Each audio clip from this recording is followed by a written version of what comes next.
Do you know what it's like to be on the bill and to play for 15 minutes and the only people there to see you are the other bands and their girlfriends?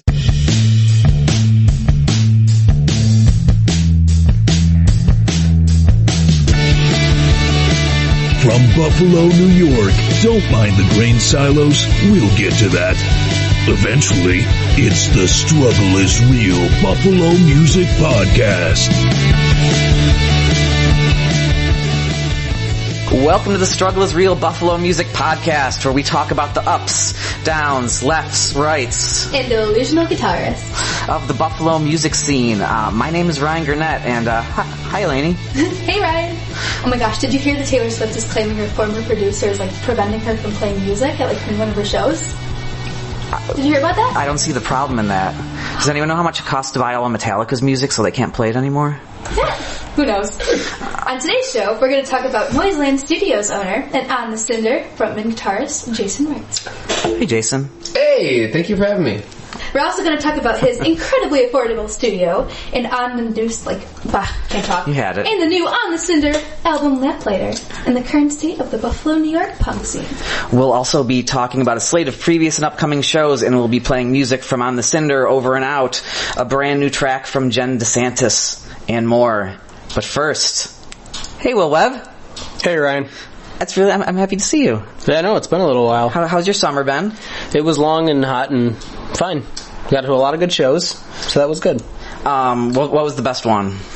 Of the year or just of the summer? Of the summer. Of the summer? Probably, I did see that Ultimate Tour, which was that was live, and Our Lady Peace. Nice. And Bush.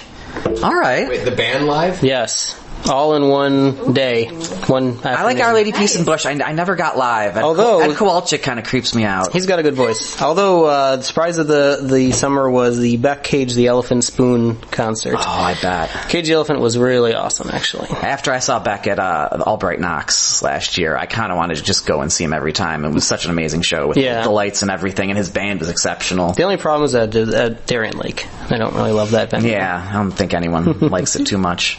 Were you indoctrinated by the plant people while you were away? I was. Okay. Still working with the plant people. All right. When do we know when they'll be attacking? When they're going to start taking over the plant people? January 15th, probably, after I get back from Austin. Sweet. Okay, that's after my birthday. At least I'll be 38 before the plant people take over. At least we know. Yes. Can I try the noisemaker? Yes, please try the noisemaker.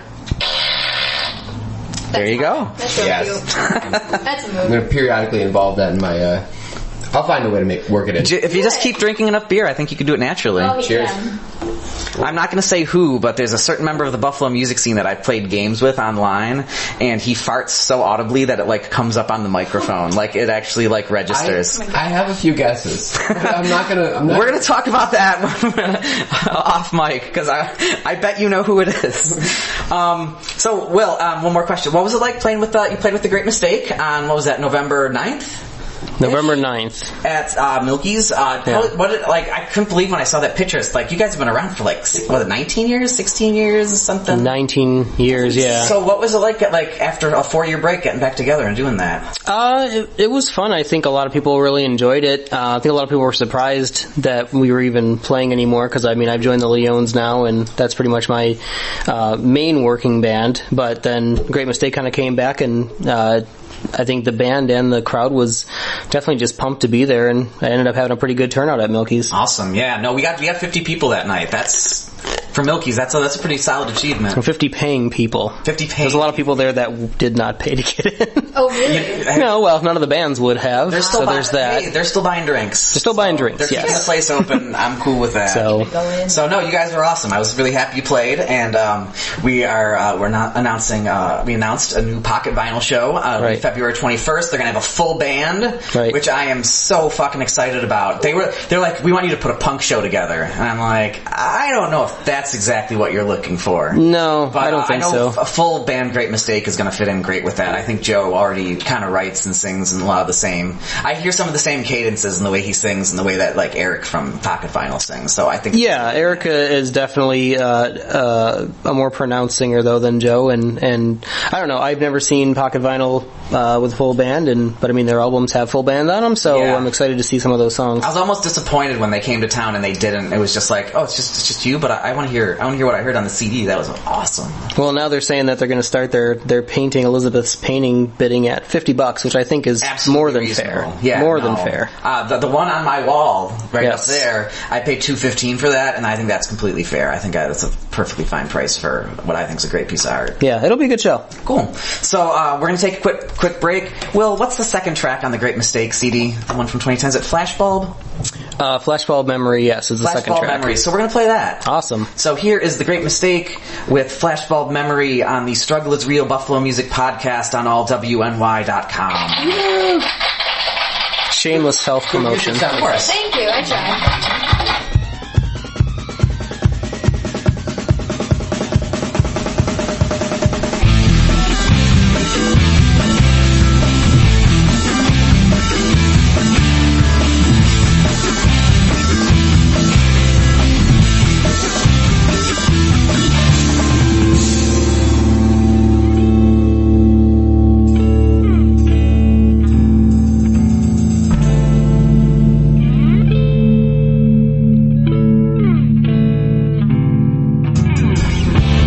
Like a scientist, waiting for the end result. I'm talking about the next phase, new wave. I'm at my wit's end with this, and beginnings become the endings. Can't tell which one that you'll see. I'm talking about the next wave, new phase. I'm at my wit's end with this. Nice to know, with this flashbulb idea, I found a way through this all.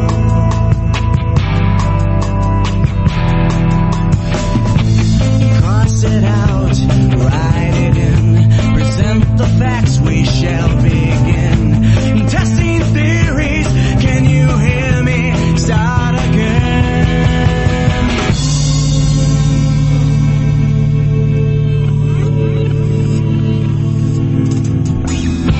These calculations, the information has run out. I'm talking about the next phase, new wave. I'm at my wit's end with this. Your frustrations, a combination can be felt. It's only a matter of time. I'm talking about the next phase, new wave. I'm at my wit's end with this. Nice to know, with this flashbulb idea, I found a way through this all.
And we're back on the Struggle is Real Buffalo Music Podcast. That was Flashbulb Memory by The Great Mistake. We're going to talk some previous shows before we get into our interview with Jason. Thank you for telling me to get back further.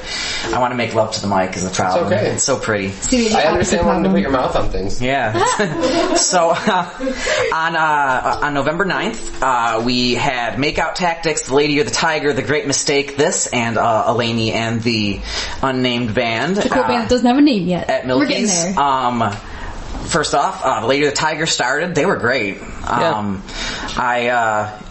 was in the band. I played a few empty rooms with them, so I wasn't sure how the crowd would react, but people really, really enjoyed what they did, and set's even really different from what it was like when I was there a year ago. Like, it's a whole new stuff, and even the sound seemed to kind of evolved a little bit. I didn't even see Sally pick up her violin until like song 9 or something. I was just like, that's a damn shame. I didn't see it. I mean, like, she was singing and stuff, but I was like, when is she gonna pick up the violin? And then she did, and it was great. # more violin. Different Sally.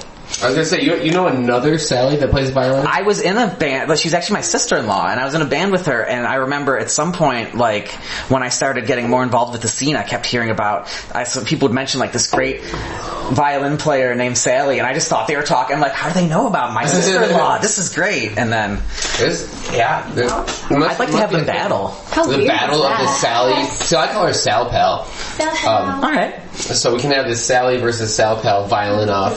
I forget who PA Line had before Sally, but I always wanted her to have a violin off with my Sally. Dude, I actually didn't learn about PA Line until Sally came around, but we should orchestrate this. I'm thinking we'll do it in the middle of the show. Wait. I'm having Battle of the Buffalo Bassists next time?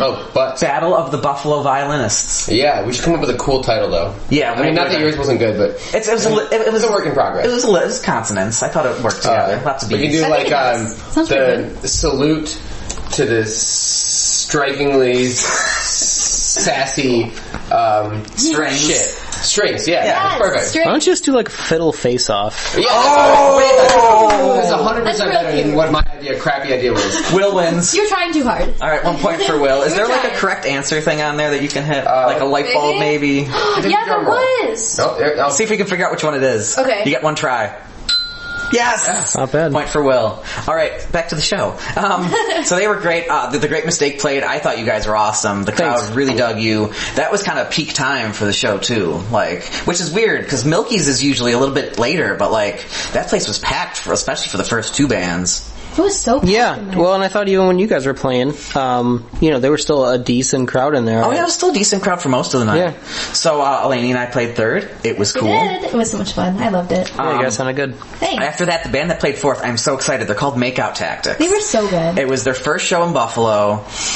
It's like Broken Social Scene meets the Moldy Peaches. They're like these 7 kids who live in an art house, like right around the corner from this apartment, actually, and they're all really nice and creative and fun. And that was the best new band I think I've seen all year. I couldn't figure them out. I thought they were really good. I didn't realize that it was standing at a show and watching the entire crowd leave the floor and just get on the stage. And then, see, there were 7 you said 7 people? Yeah. It was like 9. But anyway, it didn't matter. They were a small stage and they were all definitely into it, and they had songs about mundane things, but it was good. It was like, I hate my job, I can't pay my rent, and like it was like, but it was all really funny. It was tongue-in-cheek kind of stuff. Though, 'cause it's relatable. It was. Honestly, I feel like they need like a TV show or something, like living in that house. Wouldn't that be awesome? It's just not what I thought 7 people getting on the stage were going to give me. And it was quiet as fuck, too. It reminded me of New Pornographers, I think, kind of in a way. It was like the Polyphonic Spree. Oh, there you go. But in Buffalo. Yeah. Well. It was good. Polyphonic Spree minus like 60. But they're playing the Pocket Vinyl show, too? Yes, they are. Yeah, I just added them. They were the last band we added. I feel like this might be... By the way, hi, I'm piping in. Yes, please. So just in case you're in the same camp as I am and you're not totally sure about what exactly pocket vinyl means, you want to give us a rundown? Oh, sure. Pocket vinyl is typically they tour as a two-piece. It's Eric and his wife Elizabeth. Eric plays piano and sings like Ben Folds is kind of the closest comparison. Yeah. And Elizabeth does live painting. And then at the end of their set, they auction off the painting. And that's cool. Why that painting right up there is... That was done during their set? Yep, that was from November at Revolution Gallery. That's a lot cooler than I would think somebody could do in one set. She's remarkable. Amazing to watch her. Yeah, just watching her do it while the music happens is... For you listeners out there, the painting is very good. Yeah, like for me, like just watching the little touches, like when she added the stars at the end, you kind of see these splotches and you're not sure what the... And just, Yeah. And like, I actually might go home and like paint tonight. Yeah, because of that. Sure, and that's what you should do. And you should come to the Pocket Vinyl show. Right. And Eric doesn't even just. I mean, he doesn't sing. I mean, and play. He yells and bangs on his piano. He's trying to break it. It's very, very. It's definitely underselling saying he plays it, but just it's very, very good. He kicks it. No, that didn't work. I'm sorry I said that. And then the final band was this. We had some PA problems. Their drum machine kept cutting in and out. And this once again is two bass players, and a drum machine. But this time it was just kind of two bass players and the vocals. They rock it. They're amazing. So yes, I'm actually talking with the folks over at Milky's about making some improvements to that sound system because I like it. It's a happy little dive. We used to play Milky's like 3-ish years ago, and one show we played. Now Milky's a little bit awkward because there's mirrors on the side of the stage. Oh, so you have to actually watch yourself awkwardly play, in case anybody was wondering. But if you know Andy of Over and Out and Radical Operations, we played that show that night, and I'm sure he didn't mean to, but he certainly spilled an entire beer into their PA system. Oh. So it's all Andy's fault, is what you're telling me. What I'm trying to say is you can blame Andy for any sound problems at Milky's. You know, it's kind of like, I'm really happy going in and like maybe even helping raise some money for a sound system there. I like it. I have a vested interest there. But at the same time, it's like, who's going to be touching this thing after I leave? So, no offense. No, I mean, I have no offense. Yeah, you didn't. We can offend Andy, though. Yeah.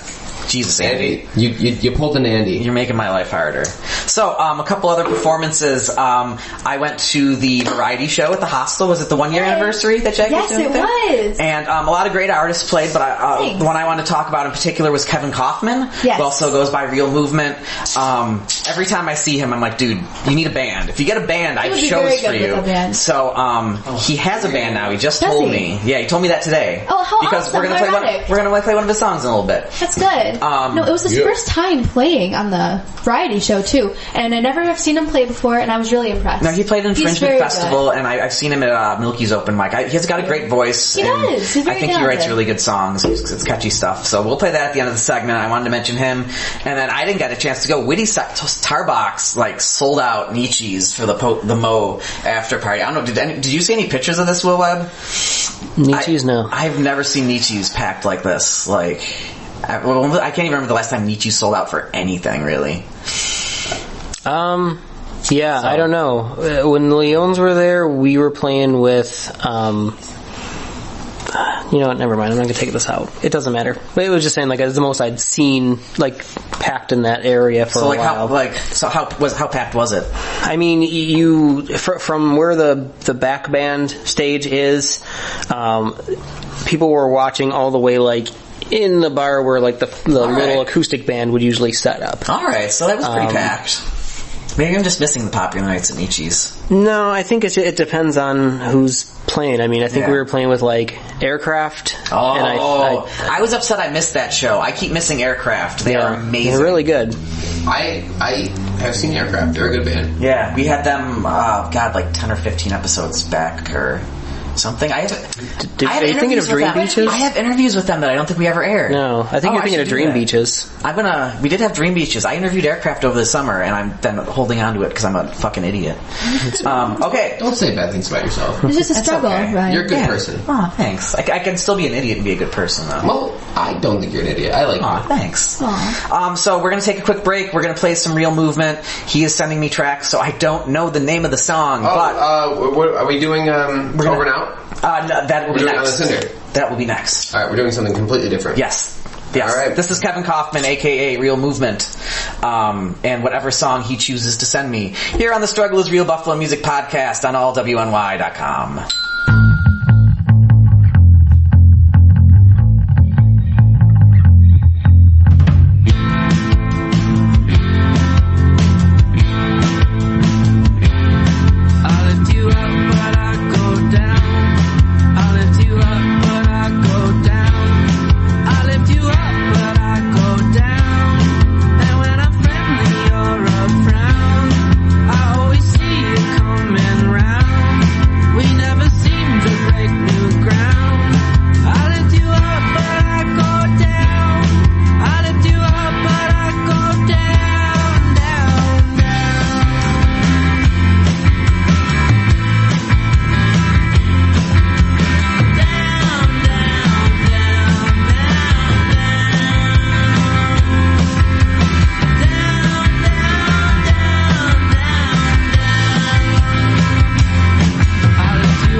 That was Something or Another by Real Movement here on the Struggle is Real Buffalo Music Podcast on all WNY. Something or Another. You're going to edit that out, by the way. If that's the actual name of the song, and I predicted it, I'm going to be really, really happy. So, hey, Jason. Hey, what's up? Hi, Jason.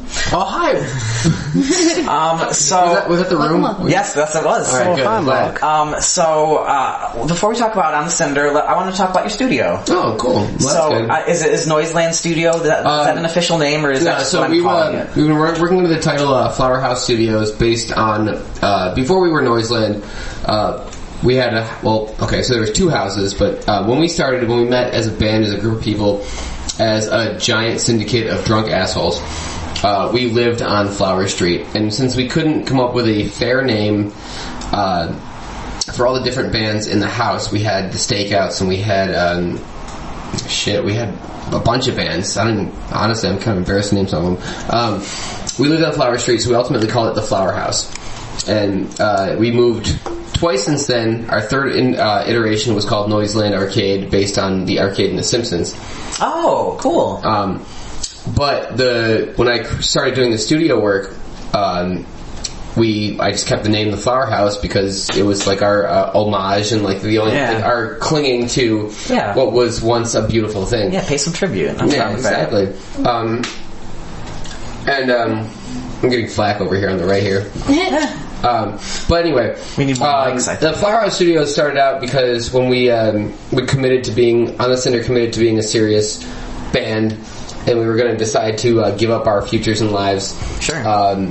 I needed money. Always. Yeah. Oh, absolutely. And I had collected the studio gear in order to record our first couple EPs, which were embarrassingly bad.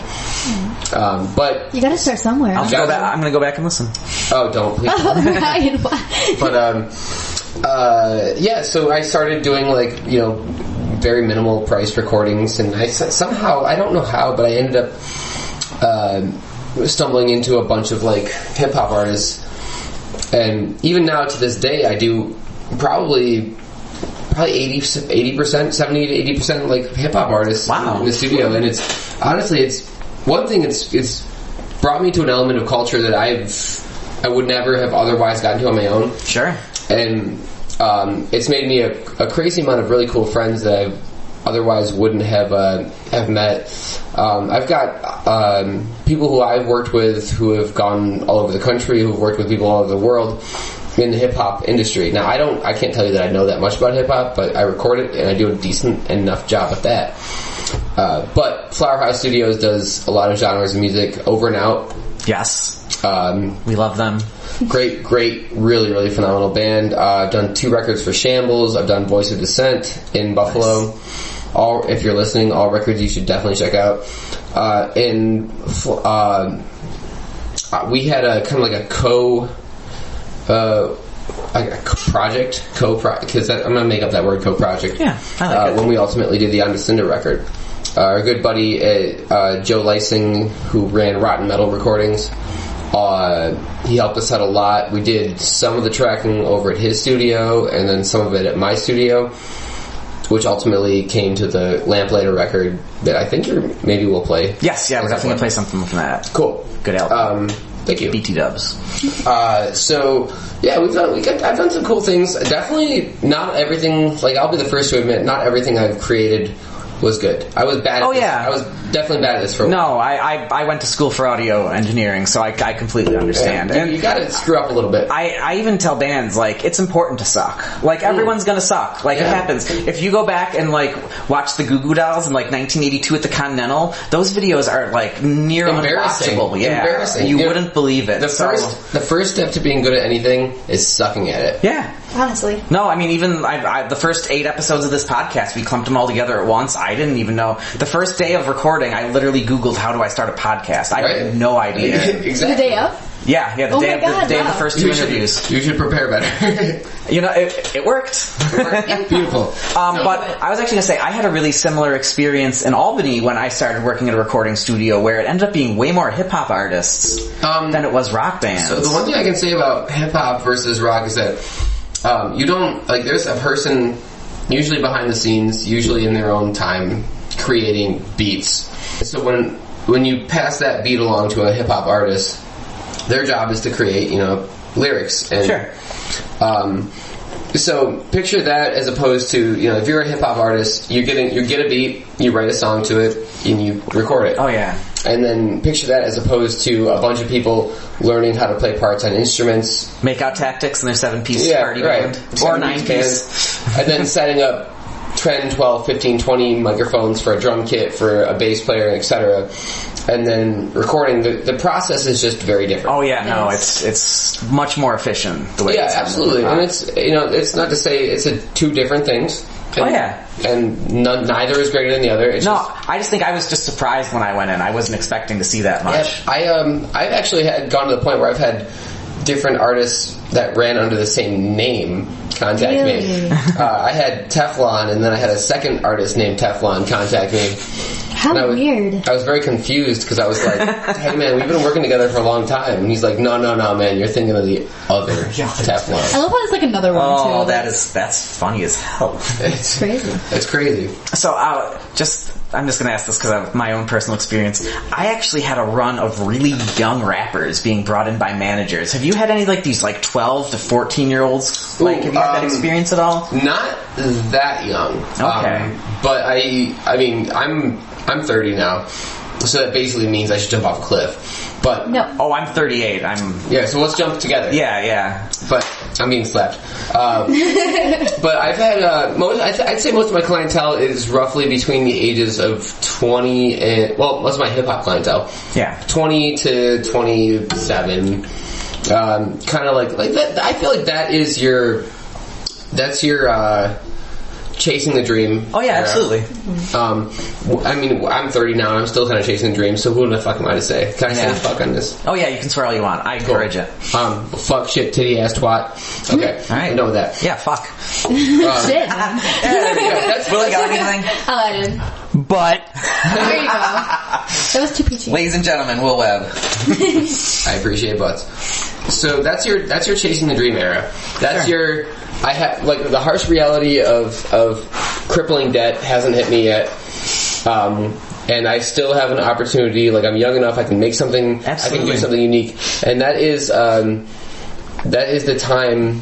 You know, when whether or not you go to college or not, like you're going to college for your thing, but you really get inspired to chase a dream. At least I did. Oh yeah. In that like 21 to 28, let's say, range, where you're like, I'm gonna do this. Yeah, I can climb this mountain. Yeah, I'm gonna climb this mountain. I'm gonna kick its ass. For some people that goes a little longer. For some people they succeed really well. For some people they fall off early. It's all kind of a toss up at that point. Yeah. But that's the sweet spot. Oh, I agree. No, that's one of the reasons I like playing with Laney, because, I'm 37, and like a lot of the musicians I deal with, they're so jaded after a while that I'm just kind of doing my thing. I just I do it for fun. So it's easy to become jaded. Absolutely. It So really many is. people are too. It's a shame. It feels really, from my honest, and this is from my heart, it feels really bad when you put a lot of work into something that you believe in, and one, it goes nowhere. Yep. Or two, other people are putting a lot less work into it and kind of, I guess, bastardizing or like making a laughing stock of your craft. Yeah. To chime in, because I'm here to chime in, really it's about ego, no? If you're feeling jaded and you're feeling miffed about, you haven't been recognized for your artistry or you haven't been recognized or whatever, it's about ego at that stage of the game, no? Oh, man. Oh, absolutely. I would agree. I would definitely agree. The ego plays a part in it, but the ego comes... You slowly build an ego when you've put... your 10,000 hours in. Sure, but it's whiners or winners, because you're going to get these people who automatically have an audience because it's marketable, or they've got, this teeny bopper fandom or whatever, Right. whatever nonsense, and you've got these people who are tried and true and just stick to it. And I've got plenty of friends who've been traveling with bands because they are just so true to their own voice. Absolutely. That they find their audience later, and it's so much more. Especially when you're like playing in whatever genre you choose to play in, especially when you're playing in metal or punk rock or whatever. Most of these genres have taken a backseat to the pop forefront, and now their audience is kind of niche. I like the word niche. Niche, I guess the word. It's niche, yeah. Yeah. Took me a while too. But anyway, if I would say to anybody who actually cares and is listening, if you're feeling jaded, try to like step back and remember why you started doing this in the first place. Absolutely. It's very easy to get jaded, but it's usually the wrong move. Yeah. If you can step back out of your shoes and be like, I love this because I love it, not because of the recognition I'm getting for it, not because of the money I'm making, you will be a lot happier. Absolutely. Well said. To add on that too. So I actually was watching a Billie Eilish interview a few days ago, and they happened to say this question to her, and it was brought up oh well, would you appreciate your craft if everyone were to die around you? If everyone around you were to die, would you be proud of what you did, or were you doing it for them? And she's like, in the end, if everyone were to go away, it would just be for me, because you have to remember your roots, and that's what keeps you wholesome. It keeps you there. Yeah. Cassidy? Yeah, go for it. I like the On the Cinders. Thank you. No. Because there's a lot of there's a lot of what I heard listening to this band that threw me back to the nostalgia of my go to the show at the fire hall. Hang out with all your buddies who are underage with these bands because you want to kick and punch. And you want to kick and punch hard and dance around in circles. And I miss being well enough to kick and punch. Yes. That was fun. We've always kind of stuck to our guns in that, like I don't know, we've gone back and forth and like what is like our message, our mantra, our, you know, what do we care about in life? And a lot of people we're honestly in some ways like a political band, but more or less the one message we want to carry is take care of each other. And you know, like we're a humanistic type of approach to it. Sure. Like, you know, when we decided to write the album Lamplighter that you might get a couple tracks off of. Yes. It was issues that we care about, but it was very personal in the way we tried to frame it. Sure. You know, it wasn't an approach like we, you know, fuck the government. It was, you know, here's how we've been personally touched by the things around us, whether it be gay marriage or you know, suicide or whatever. Here's how we feel about it. And it wasn't. It was, you know, take what you want from that. Sure. Do you ever feel like the energy of your audience conflicts against the political message of the voice and the songwriting? The energy of our audience conflicts against the political voice. No. I mean, like, do you get people? Questions. No. You have a lot of validity there, because we just played a Leftover Crack show, and it left us with some conflicting feelings because I think some people would say that the Days and Days Leftover Crack are associated with things like drug use and overdose and just bad living. Yeah, bad living and just things that, you know, we wouldn't condone. And we ultimately came to the conclusion when we were going to play the show, we're like, we have a message too. Sure. And not playing it or backing away from it was, even though some people would try to accuse us of being affiliated with something bad, we decided that we have a message that we want to bring to the table, and it's important to us, so backing away is the wrong move. So that's a considered opinion as you're taking a show and you're looking to play with these other bands, given their own temperance, their own politics, their own message in their music, whether you want to associate with them or not. And I'm not a fan of, I mean, if you, like, I've spoken with the people from Days and Days, and I don't know Leftover Crack at all, but, you know, they're not promoting drug use. A lot of the songs they have are regretting a lot of things that happened. But, like I said, we stand by what we say, and having an audience to say it in front of is what we're here for, ultimately. Do you have a song that stands out as one of your more poignant messages? The one we've been, the one that is the first track off the record is called Lifeline. Our bass player, Mike, he works for the Crisis Services Hotline. Yeah, that would be a very hard job. And it's based on our premise, like, we've had friends commit suicide, do hurtful things, you know, and it's basically, you know, like, you have people here. You have people here to reach out to, you have support, you know, don't feel like you're alone. That's what a lot of the record is actually based off of. It's, like I said, it's like personal, political and personal. Do you have a co-writer? Are you a writer of songs in your own? We kind of like, yeah, I guess I'd say it's probably half-half. We both write the songs. But ultimately, we bring our ideas to the table, and then the three of us sit down. Even the drummer, Tyler, who doesn't sing at all, we all sit there and write the words. That's cool. I'm going to jump in here and say, this would be an awesome time to take a break and listen to Lifeline. Great. Oh, podcasting. That's what experience gets you. So we're going to listen to Lifeline by On the Cinder from their new album Lamplighter on the Struggle is Real Buffalo Music Podcast on allwny.com.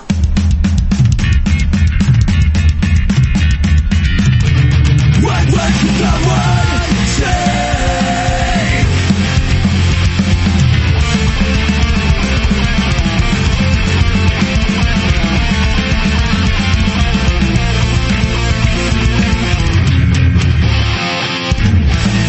It's personal. You hit it so well over the years. You were living in a shell, bending over backwards for the ones who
was Lifeline by On the Cinder here on the Struggle is Real Buffalo Music Podcast. So before we talk about On the Cinder some more, so you charge $20 an hour for the studio. Yeah.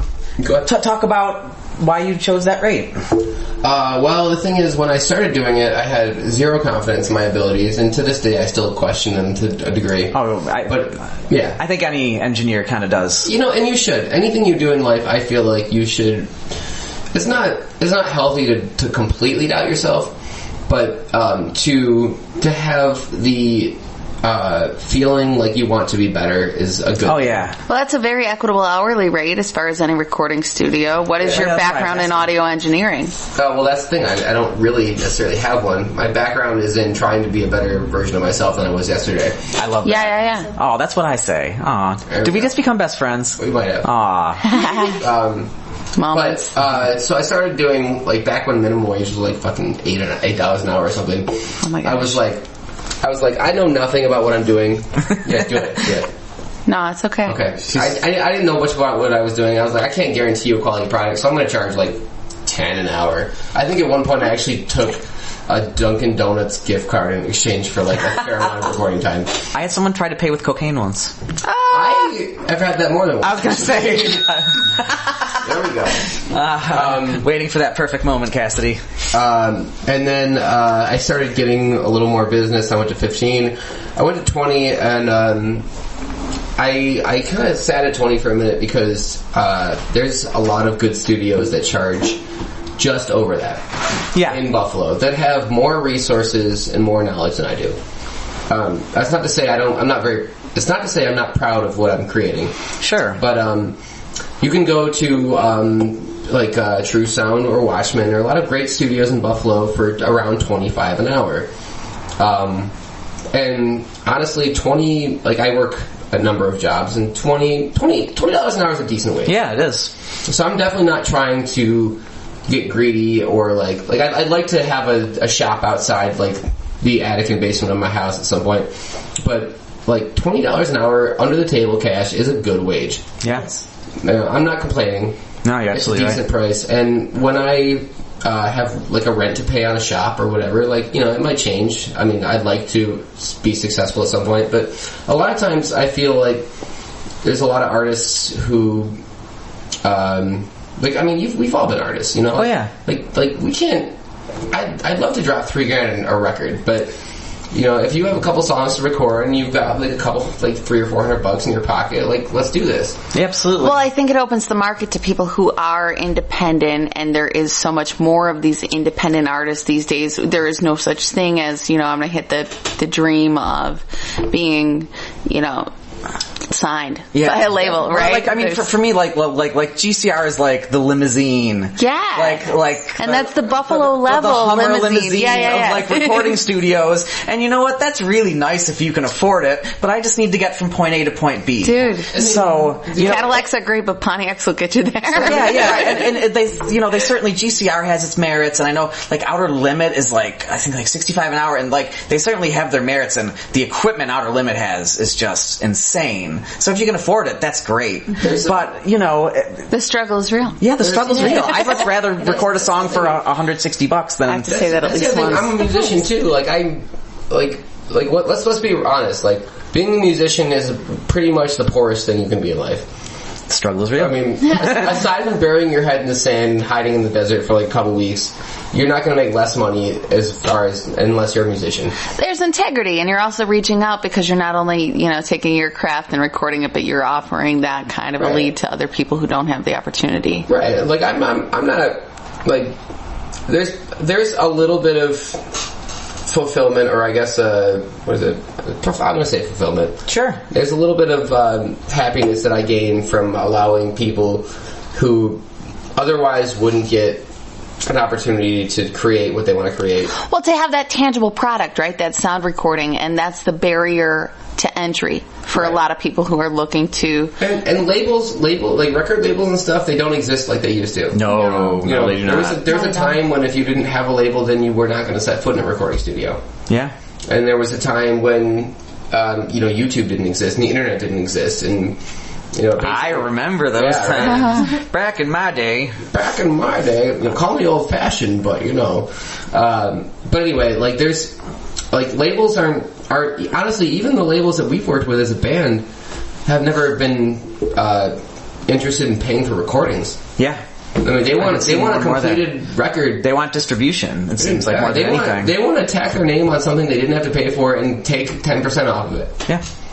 Like, there's no, honestly, if you're not on a major label, and if you're in punk rock, that might be like something like Epitaph, or I honestly think even if you were to jump on something like Fat Wreck, you'd probably still have to front the recording costs. I wonder. I'd want to be on Fat Wreck. I just want to be on all those compilations. Well, Do they still make those compilations? I know people on Fat Wreck, and they're not reaping some kind of crazy recording money. Yeah. They're getting a lot of like pairs. Like I can't speak. I don't know exactly what happened with their record, but I'm pretty sure they probably recorded it themselves. Yeah. And it's like this isn't the 90s. This isn't the 80s. Like there's no rock star recording contract where they just hand you $50,000 and go and make a record. They used to do development deals. Like REM got I think their first deal was for 5 records. Wow. So they got to put out a couple kind of shitty records in my opinion before they got good. And that doesn't ever since like mid 90s that has been gone. Nobody's handing you money without expecting more money back. Absolutely. But it's funny how we talk about the mid-90s like it was 10 years ago and it's totally a decade in between. It's 25 years Thanks, ago. Thanks, Cassie. Thanks. Yes. Can you have a sound effect for that? We need to do like a poopy noise. Wait a minute. There we go.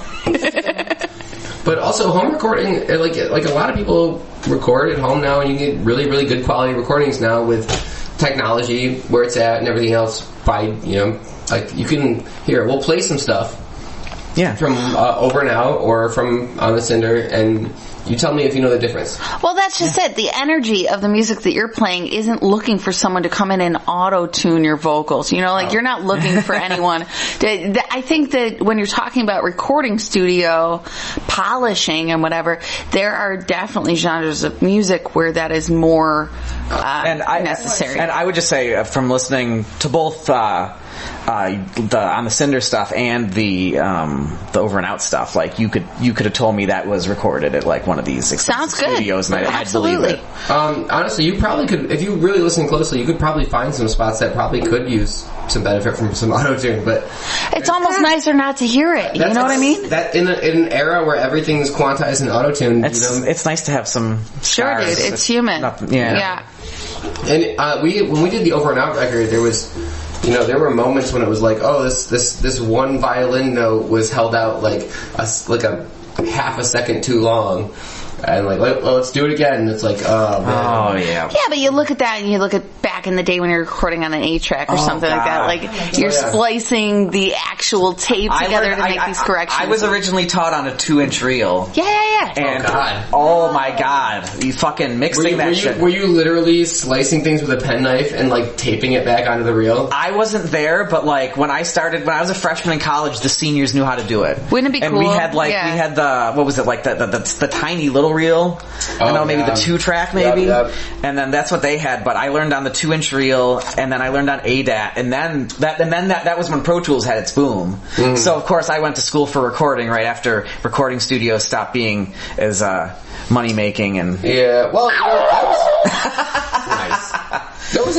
Thank you, Cassidy. I'm a person who does like a ton of homework on everything, and when I started doing this whole studio thing, like one of the things I always found coming up was like you're in the heart's there, but like this is the wrong time to start a recording studio. Yeah. And honestly, it is the wrong time to start a giant $1 million major label studio.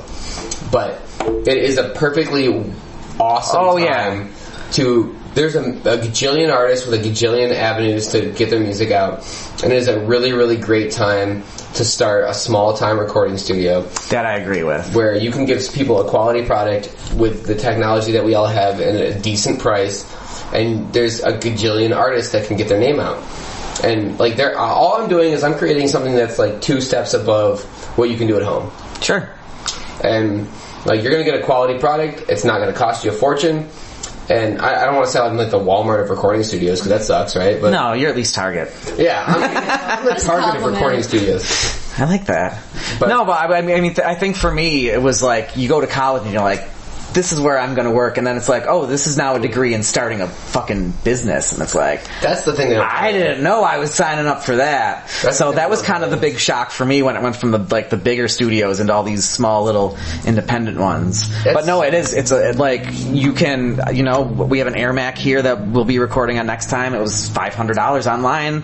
I have a $20 IO. All these microphones we have were like $100 total. Like, you can, and even if you just take time and piece stuff together over time, like, you can do it for pretty cheap, and I think that's beautiful. Absolutely. Shh, don't tell people your secrets, Ryan. You can do a lot with very little nowadays. Absolutely. And if you look at, honestly, this is gonna be like, you should probably edit this out because of how blasphemic I'm about to be. Oh boy, I can't wait. But if you really actually, with like a very hard ear, go back and listen to like even Beatles recordings, you can scrutinize and you can be like, oh yeah, these don't sound that good. Like, no. Even, and they were the top band at the time. They were the number $1 million studio band, and these don't sound that great. No, when I went for recording and they kind of taught you how to scrutinize and listen, there were definitely some albums I went back to and I'm like, I can't listen to this. Either like the vocals aren't loud enough, or like all of a sudden it's like, that snare drum. I fucking hate that snare drum. Oh, how pretty. Like, literally every Metallica record was ruined for me as soon as it was pointed out how shitty that guy's snare drum sounds. Oh, dude, and I'm like, oh, it is terrible. Have you seen the memes? Oh yeah. Oh, the memes, like there's the girl sleeping in bed who's like, he's probably thinking about other girls, and there's guys like, oh my god, that snare drum sounds so bad. Oh, I love that meme. We're going to take a break? Alright, Will Webb says we should take a break. We are going to play some Over and Out that was recorded in Flowerhouse Studios. Flowerhouse Studios. Yeah, by all means. Is there a Facebook page for Flowerhouse Studios? There is. I'm not going to lie to you, I don't really use it much, but it does exist. So what's the best way to reach out to you if they want to get in contact with Flowerhouse? I would say carrier pigeon. Okay. Yeah, if you use the Facebook page, you'll definitely get to me. Oh, there you go. I just don't promote it as much as I probably should. Cool. Oh man, I'm gonna pull up the Over and Out archive. I have some. Let's see what we have. I really didn't know what that music note little icon on the sound effects board would do, but now we know. Alright, we are going to play Carry On by Over and Out. Yes. Here on the Struggle is Real Buffalo Music Podcast. I put some Over and Out stuff on there, but... Oh, I've got it. Okay, you got it. Very good. Is there other Over and Out you'd recommend? Okay. Well, next break we'll get one. Alright. Here's Carry On by Over and Out on the Struggle is Real Buffalo Music Podcast on allwny.com.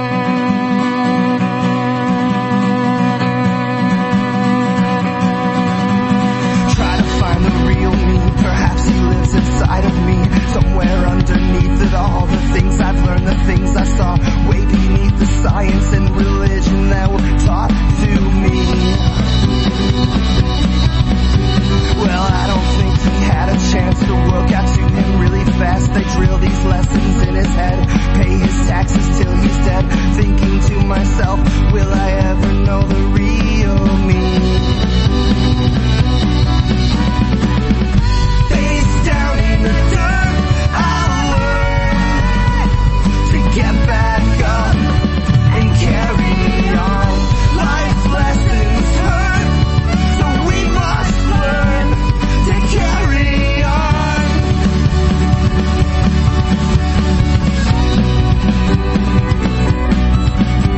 At some point things got all mixed up. I'm in my room like, what the fuck? What happened to the kid I was? The guy that wants to fall in love, person that I thought I was before the sickness got to me.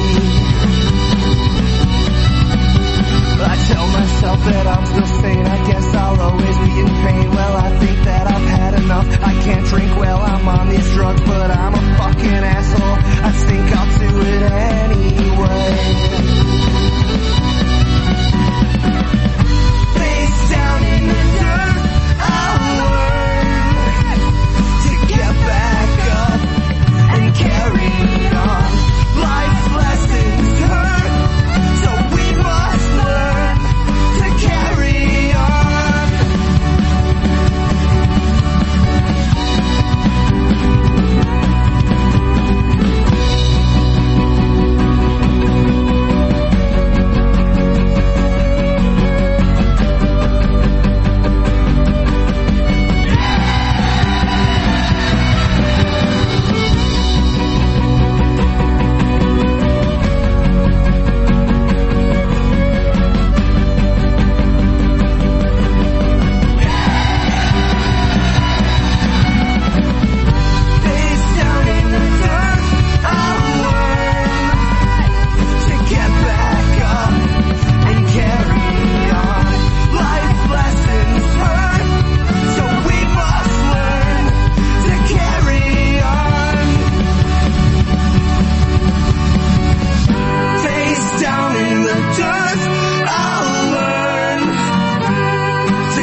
all we have for episode number 45. Tune in around December 15th, and we are going to have part 2 of our interview with Jason Wright. We'll be talking about some horror stories from house shows. We're going to talk about touring in Canada, and we'll be playing some more On the Cinder for you. We'll also find some local Christmas music, and we're going to send Santa our Christmas list for the Buffalo music scene. And check out allwny.com and its family of podcasts, also available on the AllWNY app, including The Skeleton Closet with Carl Winslow, Corey Comments, The Think So Joe Show, hosted by Karina DeFabio and Mother Shabubu, and The Big Picture with Michael Sargent, where you can learn how to photograph tiny little orange hands and make them look slightly bigger. Good. If I can make someone audibly laugh with one of those jokes, that's how I know I did it right. Also, be sure to go to allwnyawards.com and nominate your favorite local artists for the 2019 awards. You can submit until December 15th. That is all for us. Being a musician is chaos. Please be kind. Thanks, and keep struggling.